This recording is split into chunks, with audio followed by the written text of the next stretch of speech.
A personal mystery may lead to even bigger questions about the way the world works. What happens when you're watching lost media being lost right before your eyes?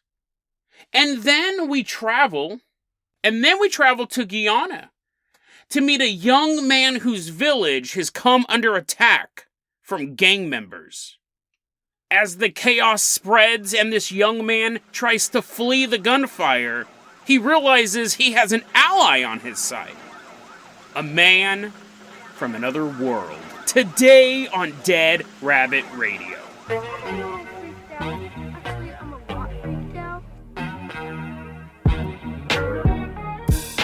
Hey everyone, welcome back to another episode of Dead Rabbit Radio. I'm your host, Jason Garbera. I'm having a great day. Hope you guys are having a great day too. Hope you guys are having tons of fun, whatever you're doing.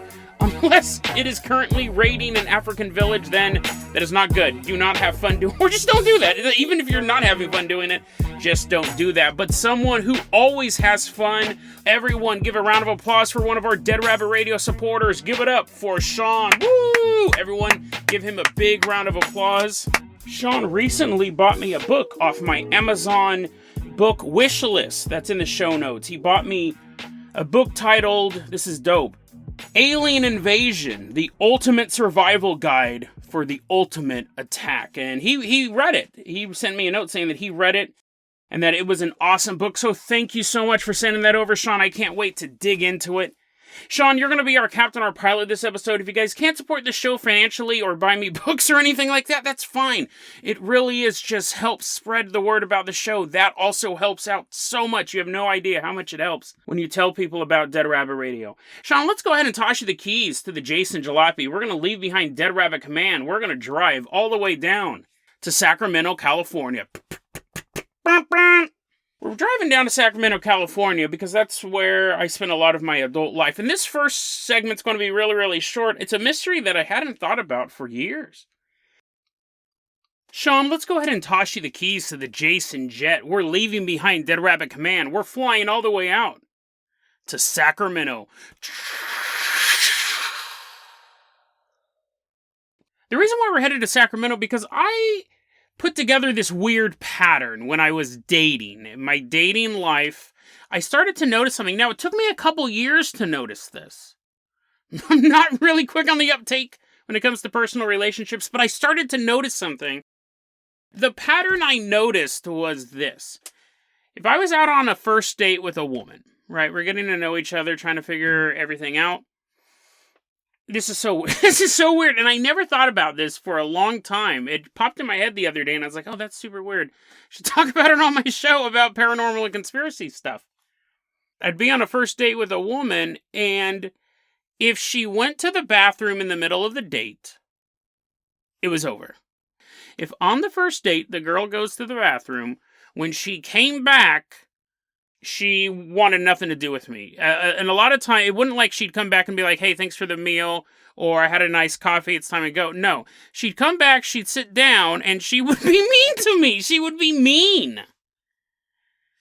And I could never figure it out. Again, it took a long time for me to put it together, but I remember the exact moment when I go, this isn't going to work out. She went up to go to the bathroom, and I thought, when she comes back, she's going to be mean. Just watch. Just watch, Jason. And sure enough, this girl came back and she sat down and she was mean. She cruel almost, right? And I didn't know what that was. I could never figure it out. And honestly, I'd completely forgotten about it until the other day. And I mentioned it to my friend Sabine. And I go, what could have been... And no, this is before the era of smartphones. I know a lot of people just figured... She went and she looked up your social media and she's like, oh, this guy's a weirdo. No, it was before that. It was before you could find out I was a weirdo via technology. I go, what could have been causing that? Why it was happen all the time? If the girl didn't get up to go to the bathroom at any point in the date, it was perfect. It was a great date, had a second date, what have you. But if she went to the bathroom in the middle of the date, it was over. They were mean to me when they came back. And Sabine, she goes... I'm paraphrasing, but she goes, you're a charmer, Jason. You're a salesman. And I can just imagine when these women are with you, you're just laying it on real thick. And then they get up and they go to the bathroom. Once they're out of your sphere of influence, once they go into the bathroom, they sit in the stall for a bit, they come out, They look in the mirror, they splash a little water in their face. They realize, I don't want anything to do with this guy.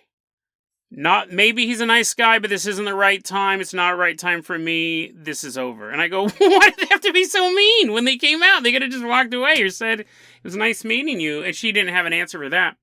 But I remember, that might be, right? That could be what was going on. But I remember as this phenomenon kept happening, again, if they didn't go to the bathroom, everything was awesome. They went to the bathroom, I knew it was over. I remember thinking to myself, because I am a paranormal guy, paranormal conspiracy guy. I thought, what if women have some sort of telepathic link to other women? And apparently they have to go into the bathroom to activate it. They go into the bathroom and they sit down on the toilet and they play with the knob a little bit, and like this view screen, this holographic view screen appears, and it's like, hello, Betty. We see that you're on a date with Carpenter, Jason. That guy's a bad dude. Stay away from him. And they're like, yes, master. Thank you, matriarch, for giving me the orders. And then they come back out. I remember thinking, what if women have this psychological link to each other? And they communicate, and they get bad advice. I'm awesome. Now, obviously, I didn't put too much emphasis on that, right? I wasn't trying to infiltrate the female underworld. Tell me who your telepathic masters are. But I remember thinking that did legitimately pop up in my head. I go, what if they can communicate with each other telepathically? But here's the thing. I can never figure it out. And it was definitely a pattern. It was something that I observed over time. It's a perfect segue into the world of gangstalking. Now, again, when I'm sitting here talking to these girls and they get up to go to the bathroom, I think that they may be telepathically hooking into the plumbing of a bathroom and talking to other women. I know that's not true. But to someone who feels they were being gangstalked, that would 100% be true. If I was in that paranoid state of, I thought I was being gangstalked, this is what they do. They look for patterns where, what was weird is this was a clear pattern. This happened every single time. Or at least, I don't remember the times when the girls went to the bathroom, came back, and we continued to have a lovely date. I don't remember those times. So sometimes even with gangstalking, you see a pattern, and if something doesn't fit the pattern, you forget about it. People who are being gangstalked, they walk down the street, they see 2 black Honda Civics drive by in 5 minutes, and they go, oh, today the gang that's stalking me is driving the black Honda Civics, and that's why I saw that. When none of us would even recognize that, right? If you'd have to see like 6 of them in a row to go, oh, now I am being gangstalked and being gangstalked by the Honda Boys, the most vicious gang in my area. But we've covered a lot of gangstalking stuff. We've done some great episodes. I'll put them in the show notes. This is an interesting one because this is lost media and gangstalking smashed into one. You can accuse people who think they're being gangstalked, targeted individuals. You can accuse targeted individuals of a lot of things, but you can't accuse them of being lazy. Like, they put out so much content. They're shooting videos all the time. They're constantly writing things down, like long posts online. They're constantly producing content because they're trying to convince people, and in a way, maybe even themselves, that they are being gangstalked. So all of their faults, one of them is not laziness or lack of imagination. In a long time, or definitely imagination is a long part of it, they're imagining being stalked by everyone on the planet. A long time ago I found this, and I thought about doing a story on it at the time, and I didn't, and it's one of those things that I kind of regret because I didn't do that. We have a case of lost media. Some of this is still around, but the series is very short, so I wanted to share it with you guys, and I'm hoping that maybe we can start a preservation project on this, because this is one of those things that it's really just 1 in a million that it gets created. We're flying out to this unnamed American city because this is the location because this is a location where it is the location. This is so awesome. This is so awesome. It is a gang-stalking comic strip. It's the story of a man named Targ. It's not Viking. It's not a prequel to the Northman. It is called Targ the Target. And it's a comic strip. It's like set up like a Sunday morning comic strip, but instead of the story of like a talking cat or the story of a young boy and his stuffed tiger, it's a story of a man who's a targeted individual. Now, obviously, it's a podcast, and I'm going to be talking about a comic strip. There's some stuff that's going to be lost in translation, but trust me, I think you'll get the gist of it. Plus, go to the show notes and please help me save this comic strip if you have your own. You're currently a webcomic artist. Maybe you can do a spinoff. Maybe you can do a crossover. Who knows? Targ the Target. So the very first comic strip, he tells us about this. My name's Targ. My parents should have named me Peaceful or something. Instead, they named me Targ. I'm Targ the Target. I'm being gangstalked. And here's proof. Every night someone bounces a tennis ball against my house. Sometimes when I'm walking down the street, there's pennies and cigarette butts laying around. One time I went to work and this is actually pretty hilarious. One time I went to work and someone took apart my work chair. And the last panel, so all this stuff, right? Maybe he lives next to a tennis court, or maybe there's a gangstalker throwing a tennis ball against his wall.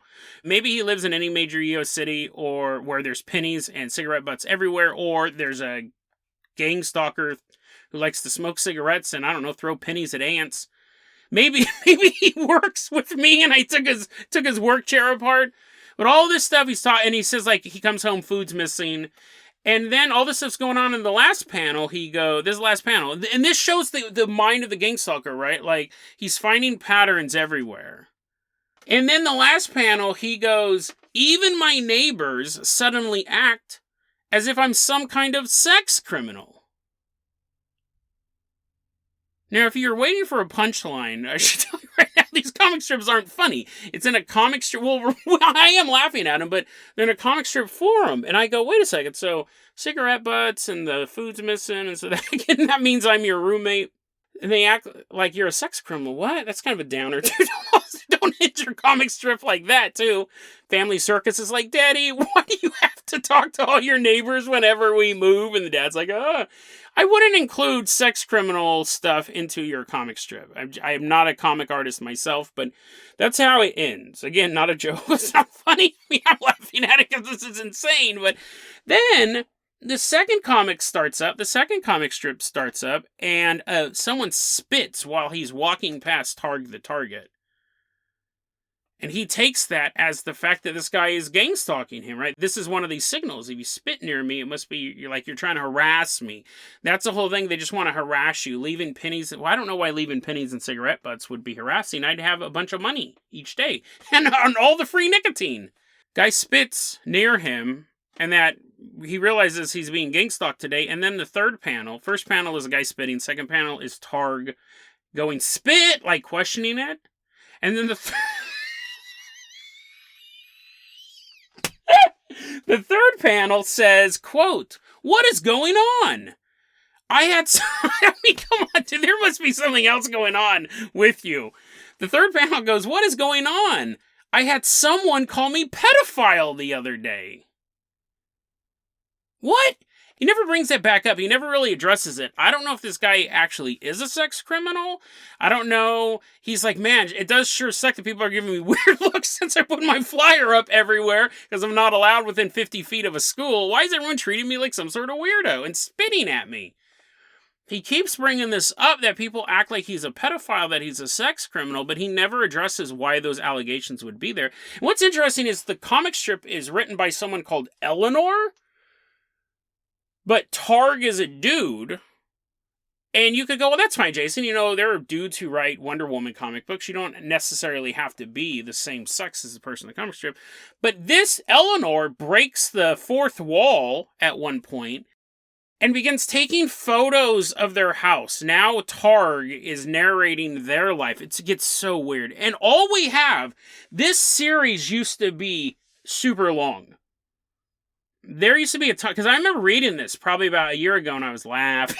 I was having a good laugh and I thought, it's hard to talk about a comic strip on a podcast. It's really hard because you kind of have to see it And hopefully I'm making it slightly entertaining and easy to follow, but he had a ton of these. And he even had a spin-off series called Peter the Perp, where we got to see the other side of the gang. It wasn't as funny. It wasn't as funny. I was like, boring.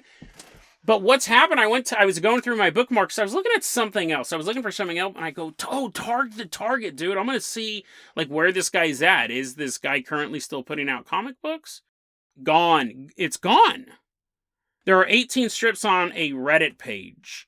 And I've archived the Reddit page, but even then, it no longer posts them. You have to like click on each one. And then, so I don't know if I have to archive all those, because this guy already thinks he's being gang-stalked. Google, don't feed into that. It's possible that he published something super egregious towards the end, and it got scrubbed, but it's gone. Like, these 18 comic strips are all that we have of this long saga of Targ the Target. But at one point, he starts taking photographs. Eleanor starts taking photographs of their house, but it's also Targ's house. And it's like photographs of a chair. Someone broke into his house apparently and sawed his folding chair in half. And took the teeth out of his zipper. He bought a new jacket, and then someone broke into his house and pulled 2 teeth out of his zipper. So this is all still really hilarious stuff, right? But so he couldn't zip up his jacket anymore. And it's so weird, and it's so, like, we talk a lot about, like, the gang stalking mindset on this show. We have a lot of writings about it, and we have videos about it. People shooting videos of them walking down the street being like, why are you gang stalking me? Why are you gang stalking me? But a comic strip, like, I think this is new. This ongoing saga of Targ, this comic strip detailing all this stuff, because we really got to see the day-to-day life. The videos are just, I feel bad for the mailman. Some guy jumping out of the bushes and being like, why are you following me? Why do you come to my house every day and put stuff in a box? This was really like a day-to-day, and they were showing photographs of, he had a container of creamer, and he would put marks on it to show how much they were using each day. And he showed his heating pad. He's like, someone made my heating pad all furry. It's hot when I touch it. It gets hot. I'm like, ouch, ouch. What did you do to my heating pad? It's so weird. Someone messed up his Velcro shoes. And there's photographs of this, and then he has a panel. He has a comic strip where he goes to his boss, and he's like, hey, boss, I'm so sorry. I was late for work. A bunch of cars boxed me in, and they made me go really slow all the way to work. And then someone, like, at some point when my car was parked, someone drilled a hole in, like, my radiator. I'm sorry I'm late, and the boss is like, if you're late one more time, you're going to get fired. You're crazy. I don't believe any of that. And that probably happened. Not that he was actually gang-stalked. Not that stuff happened. But I'm sure he was going to his boss and being like, hey, I'm sorry I'm late. I was gang-stalked on the way to work. They made me be slow. And how would you deal with that? Like, I guess I never really thought about that, like, on the outside. Because we get to see Targ dealing with other people. It showed, like, that's a real thing. Your boss would have to deal with that, being like, what in the world is going on? He's telling me that there's a gang of unidentified people who not only came to work and disassembled his chair when that was clearly Jason. Clearly Jason did that. Not only did they disassemble his work chair, they follow him to and from work and make him drive super slowly, when in the real world, we just call that traffic. Really, really interesting story. At one point, his cat gets its throat slit. I know, it's a super weird escalation. The cat gets its throat slit, and the cops blame him. And say, listen, you've been calling us, you've been making all these complaints for a long time, we're a little concerned for your mental health. And that becomes a reoccurring thing. He keeps bringing up the cat. So did he kill his own cat? Did someone else kill the cat? Weird. It really, really is weird, and it's disappearing. And I wish that if someone else can recover the other couple dozen, I think there was like 30 of these comics originally. I have in the show notes, you're going to be able to read the first 18 strips of Targ the Target, and then there's a couple panels, a couple strips also of Peter the Perp, the spin-off series. But this is lost media that's going to disappear, and it's one of those things that's lost media that nobody would have even known was lost. I stumbled across it a year ago. I had a good laugh. I said it's really hard to talk about pictures on a podcast and let it go. But now that this thing may be disappearing, it is our duty as listeners of a paranormal podcast to try to save this and try to recover some of it, because it's crazy. It's absolutely crazy. So that is the saga of Targ the Target. Is this the end? Will it just fade away? I don't know what happened to the dude. It doesn't look like he's posting anything else. Eleanor, whatever name, whoever is doing it, Targ the Target's creator, isn't putting out anything else that I can find. So, interesting. Lost media right before our eyes. The ramblings of a madman put into comic strip form. And telling a story that's just completely unbelievable. But to the person in the story and the person writing the story, it's true life. Absolutely fascinating. Sean, let's go ahead and toss you the keys of the Carpenter Copter. We're leaving behind the city as I'm throwing pennies out on the street. I'm like, ha ha ha, I will be part of your madness. We're leaving behind the city. We are headed all the way out to Guyana. The story was posted online by a user known as GTR Nick. So we're just going to call this dude Nick.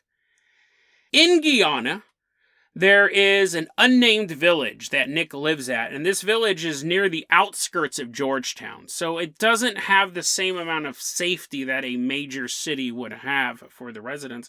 And because they're this farther off town, every so often, organized criminals will come through the village and basically shake down the people there. Raiders. I mean, if any other period of time, you would imagine like Mongol warriors on horseback or Vikings coming into France and just taking what they wanted and leaving. But nowadays it's organized gangs with guns and cars. Not an easy life for Nick. And to make it even worse, he had chronic asthma. So he had a hard time. I mean, this is super stressful, right? It's super stressful, and you're like, you're trying not to get too freaked out because then your asthma is going to kick up. But constantly dudes are running around with guns, taking your newest toy. They're like, all right. So he had chronic asthma as a kid. He could run, but he couldn't never really run at full speed, and he couldn't run for that long. So it made it a little bit harder probably to play soccer and to have a lot of fun with the other kids. But what are you going to do? You do have bigger problems. Every so often, armed raiders come into your town. If you're not picked first for a soccer game, I think you'll be okay. But Nick, he was dealing with this chronic asthma as a kid. And at this point, when this story takes place, he's 12 years old. Now, what would happen, and this makes sense, right? After the umpteenth time some raiders came into town, it's not like it was even the same group of raiders. You could get a bunch of people come into town and be like, give us all your money, and they leave, and then 2 days later, a different gang shows up and being like, hey, guys, guess what we're here for? All your money. And they're like, we already gave you're a couple days late, buddy. We already gave all our money to someone else. The leaders of this particular village were like, we're not doing this anymore. We're not doing this anymore. We're done. So they started to put up a fight. Now, when the raiders would show up and they weren't easily getting what they wanted, a lot of times, sometimes that's all it takes, right? Is for someone to be like, no, and then they leave. Like, I don't recommend that. If you're getting mugged, just give them your watch and your wallet. But sometimes that's all it takes. But this time, in this story, and we don't have a time period for this story, but I'm just going to place it's probably somewhere around the early 2000s, 90s, probably somewhere in there. On this particular time, the raiders show up to the town. The village leaders go out and they say, we are not going to give you anything. You gotta leave. And the raiders go, that we're not gonna accept that. You gotta give us something. You gotta give I don't know, what about that goat over there? It looks a little sick, you don't need it. No, we're not giving you anything. The village leaders said, we've had it up to here with you guys coming into town and trying to take our stuff. And silence fills the village for a moment. Lil Nick is in his house, looking through the window. He's there with the rest of his family. The village leaders are out there. The gang members are out there. There's an eerie silence. And soon, the silence was replaced with wave after wave of automatic gunfire. People just start running out of their houses. They know at this point the gang is most likely going to win. And they're just going to go house to house and start taking stuff. And if you're in the house, who knows what's going to happen to you. Nick and his family run out of their house and they're running down the street. And everyone's running out of their houses trying to get away from what's going on. And there's gunfire echoing everywhere. And there's so much chaos in the street and everyone's just kind of running in different directions, kind of pushing stuff around. Nick realizes very quickly he is no longer running with his family. He's running with some people that he doesn't know. And then he's running with some people he does know in this group. And some of them, he's like, hey, I don't know you. Hey, nice to meet you. My name's Nick. But he does realize that he happens to be in the group of people, out of all the groups of people that are running through the village now, he's running with the village leader who started this whole thing by not giving them anything. He's literally running with the one guy they want to kill more than anyone. Nick's running with this group of adults, and he says one by one, he's watching bodies drop on each side of him. Because the leader's with them, this is the group that the gang is targeting the most. And little Nick, 12 years old, can you imagine this, running, watching adults get blown away right next to him? He's never run this fast in his life. He's never run this far in his life. He physically can't. But he's doing it. Because he's going to die otherwise. He has to run. And all of a sudden, the sun in the sky begins to glow so bright. Nick's never seen anything that blinding. And this white light begins to encompass his entire vision. Until he can see nothing but the light. And he thinks in his head, my body's shutting down. Like, I've run so far, I'm not able to get enough breath. My brain's shutting down, my body's shutting down. This is the end. And he's seeing this great white light because his body just can't handle all of the pressure he's putting on it. But then the bright light focuses to a single point.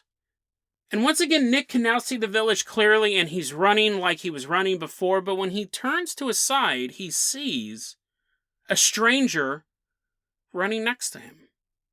He says the guy was wearing this kind of weird outfit. It was nothing that he recognized that any of the other people in the village would wear. This guy's running next to him, and he goes, he was keeping pace with me, but I knew he was running faster than me. Like, we're side to side, but he is running so fast. I look down, and his legs are moving so quickly, they're leaving a blur. He goes, I can see an after image of his legs as he's running. I'm keeping up with him. And the man, it's an adult, looks down at him and smiles and says, quote, just keep running. We're almost there. And you're doing great. Nick said the man was so confident, he just exuded this confidence. It comforted Nick. He felt safe. He felt protected. He himself, little Nick, felt powerful in this moment. A gunshot rings out right behind Nick. It's too close. It's too close. And the stranger just gently pushed Nick's arm. Just gave him a little shove. The world goes black. Nick wakes up in a hospital in Georgetown. He's being attended to. And everyone's asking, dude, how did you get here? How did you run all the way from that village to Georgetown? He doesn't have an answer. He didn't know he was in Georgetown. I was running, this guy showed up and we were running together and then I blacked out. I don't know what happened after that. Years later, Nick and his family move to the United States, the land of opportunity. They can leave behind the chaos of this village. Him and his family come to the United States. He said, I'm in high school. I'm reading this book about Greek mythology. Reading this book, I love it. I love all this stuff about all of these gods that I've never heard of and these stories. And I remember I'm reading this book and I turn the page, and there on this page was a drawing. A drawing of the man who ran next to me that day. He said the man running next to him was wearing a golden half helmet with metal boots that reached to his knees. And he was wearing a white and gold leather vest that even in the daytime shone brightly. Looking at that page and continuing to do more research, he came to the conclusion he was saved by the Greek god Hermes.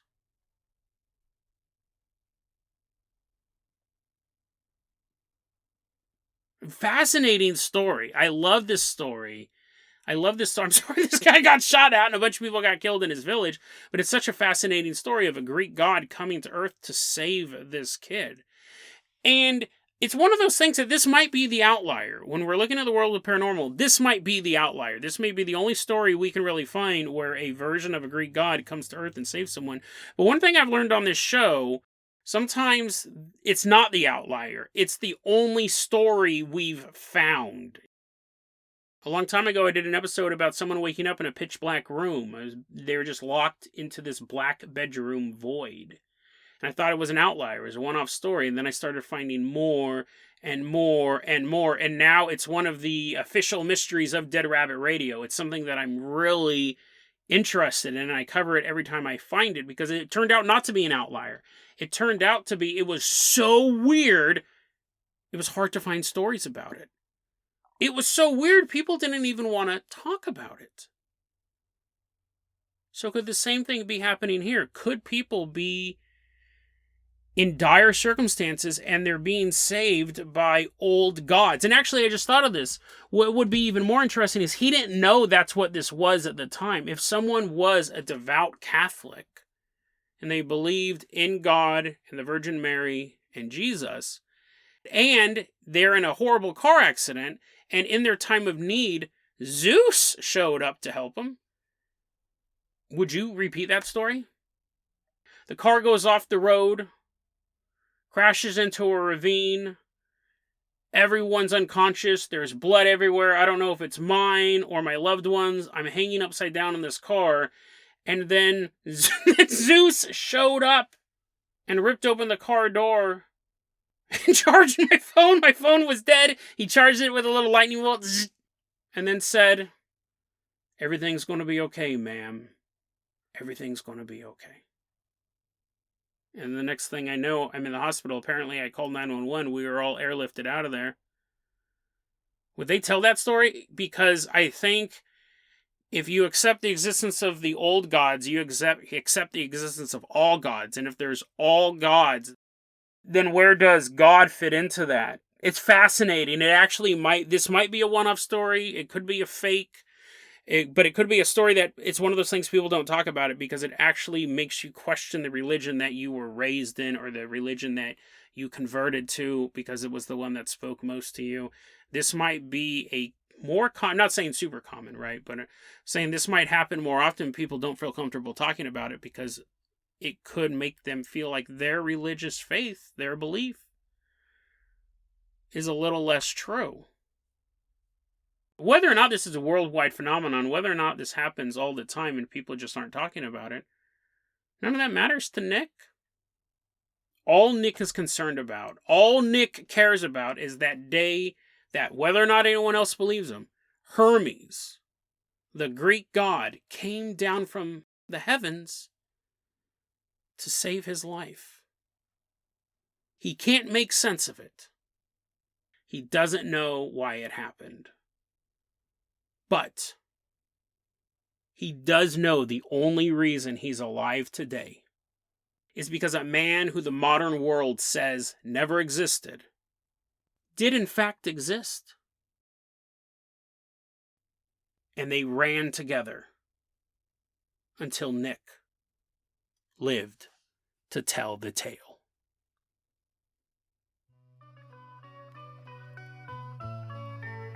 deadrabbitradio@gmail.com is going to be our email address. You can also hit us up at facebook.com/deadrabbitradio. TikTok is @deadrabbitradio. Dead Rabbit Radio is the daily paranormal conspiracy and true crime podcast. You don't have to listen to it every day, but I'm glad you listened to it today. Have a great one, guys.